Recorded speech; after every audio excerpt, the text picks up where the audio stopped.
الشيطان الرجيم پناہ مانگتا ہوں میں اللہ کی شیطان مردود سے۔ بسم اللہ الرحمن الرحیم شروع اللہ کا نام لے کر جو بڑا مہربان نہایت رحم والا ہے۔ وَإِذَا قِيلَ لَهُمُ اتَّبِعُوا مَا أَنزَلَ اللَّهُ قَالُوا بَلْ نَتَّبِعُ مَا أَلْفَيْنَا عَلَيْهِ آبَاءَنَا۔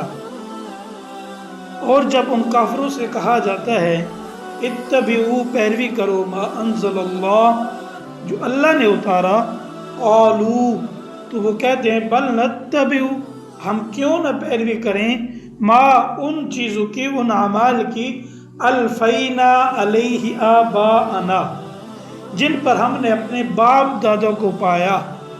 اولو کان آباؤہم لا یعقلون شیئا ولا یہتدون۔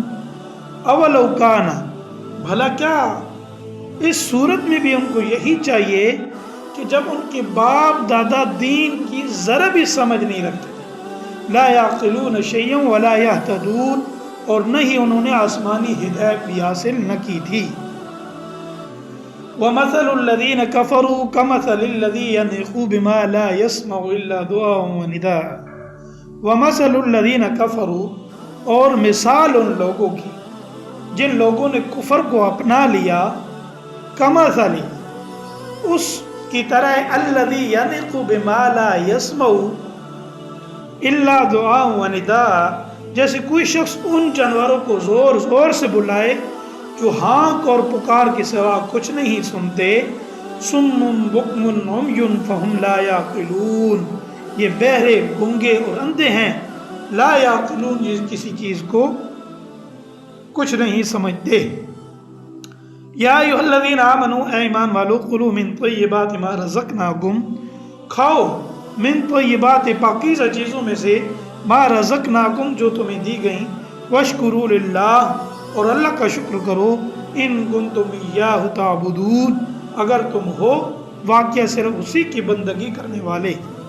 انما حرم علیکم المیتہ سوائے اس کے نہیں تمہارے اوپر مردار حرام کیا گیا، تمہارے اوپر المیتہ مردار، والدم خون، ولحم الخنزیر اور خنزیر کا گوشت، وما اہل بہ لغیر اللہ اور جس پر اللہ کے سوا کسی اور کا نام پکارا گیا ہو، فمن اضطر غیر باغ ولا عاد فلا اثم علیہ۔ بس اگر کوئی شخص انتہائی مجبوری کی حالت میں ان چیزوں میں سے کچھ بھی کھا لے، ولا عاد فلا اثم علیہ، اس کا مقصد لذت حاصل کرنا نہ ہو اور نہ ہی ضرورت کی حد سے آگے بڑھے، تو اس پر کچھ گناہ نہیں۔ ان اللہ غفور الرحیم، بے شک یقیناً اللہ بہت بخشنے والا اور بڑا مہربان ہے۔